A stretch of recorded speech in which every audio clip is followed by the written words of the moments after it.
Indonesia dikenal sebagai negara dengan populasi Muslim terbesar di dunia. Namun, tahukah Anda bagaimana Islam pertama kali masuk ke Nusantara? Dalam video kali ini, kita akan membahas sejarah awal masuknya Islam ke Indonesia secara lengkap. Islam diperkirakan telah masuk ke Indonesia sejak abad ke-7 Masehi. Hal ini terjadi melalui jalur perdagangan maritim yang ramai dan juga pernikahan antar saudagar Muslim dengan penduduk lokal. Indonesia pada masa itu adalah bagian dari jalur perdagangan internasional, dan pelabuhan-pelabuhan di Nusantara menjadi tempat strategis bagi para pedagang untuk menyebarkan ajaran Islam. Pada abad ke-7 Masehi, para pedagang Muslim dari Gujarat, India, dan Timur Tengah mulai berdagang di pelabuhan-pelabuhan Nusantara. Jalur perdagangan ini dikenal sebagai jalur maritim yang sangat penting dalam pertukaran barang antara Asia Barat, India, dan Asia Tenggara.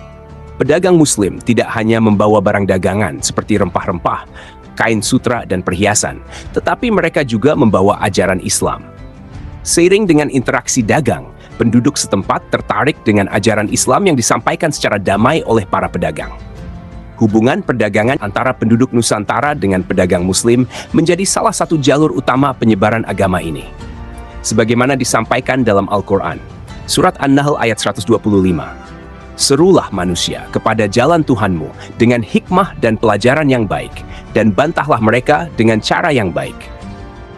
Melalui pendekatan yang damai dan bijaksana ini, ajaran Islam mulai diterima oleh masyarakat Nusantara tanpa adanya paksaan.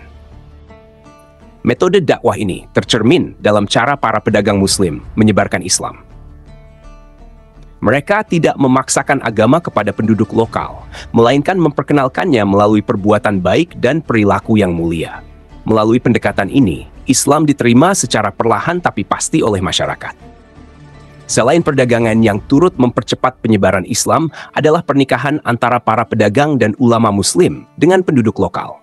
Mereka biasanya menikahi orang-orang dari kalangan kaya dan terpandang di masyarakat.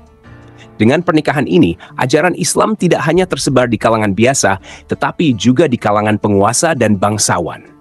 Hal ini menjadikan Islam semakin mudah diterima, terutama ketika tokoh-tokoh penting masyarakat sudah memeluk agama Islam. Melalui hubungan keluarga dan pernikahan, mereka memperkenalkan Islam dengan cara yang penuh kedamaian dan hikmah. Pada abad ke-13 Masehi, pengaruh Islam di Nusantara semakin menguat dengan berdirinya kerajaan-kerajaan Islam. Salah satu kerajaan Islam tertua di Indonesia adalah Kerajaan Samudera Pasai, yang terletak di pesisir utara Pulau Sumatera. Kerajaan ini berdiri pada abad ke-13 dan dikenal sebagai pusat perdagangan serta penyebaran Islam di wilayah Sumatera. Samudera Pasai berperan penting dalam penyebaran Islam ke wilayah-wilayah lain, seperti Malaka dan Aceh. Selain menjadi pusat perdagangan, Samudera Pasai juga menjadi pusat studi Islam. Banyak ulama dan cendekiawan Muslim dari berbagai belahan dunia datang ke Pasai untuk berdagang dan menyebarkan ajaran Islam. Dari kerajaan inilah, pengaruh Islam meluas ke berbagai daerah lain di Nusantara, memperkuat pondasi Islam sebagai agama yang diterima oleh masyarakat. Hadits dari Rasulullah Muhammad SAW mengajarkan kepada kita, sampaikan dariku walaupun hanya satu ayat. Prinsip ini dijalankan oleh para ulama dan pedagang Muslim di Samudera Pasai. Mereka menyebarkan ajaran Islam dengan penuh kesabaran dan hikmah, membawa pesan kebaikan dari Islam ke berbagai penjuru Nusantara. Melalui interaksi dagang dan pendidikan, ajaran Islam semakin meluas dan diterima oleh berbagai kalangan. Penyebaran Islam di Nusantara terus berkembang pada abad ke-14 hingga ke-16, terutama di Pulau Jawa. Salah satu faktor utama penyebaran Islam di Jawa adalah peran para Wali Songo, yang terdiri dari 9 ulama besar. Wali Songo memiliki peran yang sangat penting dalam memperkenalkan Islam kepada masyarakat Jawa. Salah satu metode yang digunakan oleh Wali Songo adalah dengan menggabungkan ajaran Islam dengan kebudayaan lokal. Mereka tidak hanya berdakwah melalui pengajaran agama, tetapi juga melalui kesenian dan budaya. Sunan Kalijaga, salah satu anggota Wali Songo, menggunakan seni pertunjukan wayang kulit untuk mengajarkan ajaran Islam kepada masyarakat. Ini merupakan pendekatan yang sangat efektif karena masyarakat Jawa pada saat itu sangat menghargai kesenian dan kebudayaan mereka. Dengan demikian, ajaran Islam dapat diterima dengan lebih mudah tanpa adanya konflik budaya. Al-Quran dalam surat Al-Baqarah ayat 256 mengajarkan kepada kita, tidak ada paksaan dalam menganut agama Islam, karena sesungguhnya telah jelas jalan yang benar daripada jalan yang salah. Ayat ini mencerminkan pendekatan dakwah Wali Songo yang tidak memaksakan Islam kepada masyarakat. Mereka menunjukkan keindahan ajaran Islam, sehingga masyarakat dengan sendirinya tertarik dan memeluk agama Islam. Pendekatan ini berhasil menjadikan Islam diterima secara luas di Pulau Jawa, dan pengaruhnya menyebar ke seluruh Nusantara. Pada masa yang sama, berdirinya Kesultanan Demak di Jawa juga memperkuat penyebaran Islam. Kesultanan Demak didirikan pada awal abad ke-16 dan menjadi salah satu kerajaan Islam yang berpengaruh di Jawa. Sultan pertama Demak, yaitu Raden Patah, adalah tokoh yang sangat dihormati. Ia memiliki darah keturunan dari kerajaan Majapahit yang membuatnya mudah diterima oleh masyarakat Jawa yang sebelumnya masih menganut agama Hindu-Buddha. Kesultanan Demak memainkan peran penting dalam penyebaran Islam di wilayah Jawa Tengah, Jawa Timur, hingga ke daerah-daerah lain seperti Kalimantan dan Sulawesi.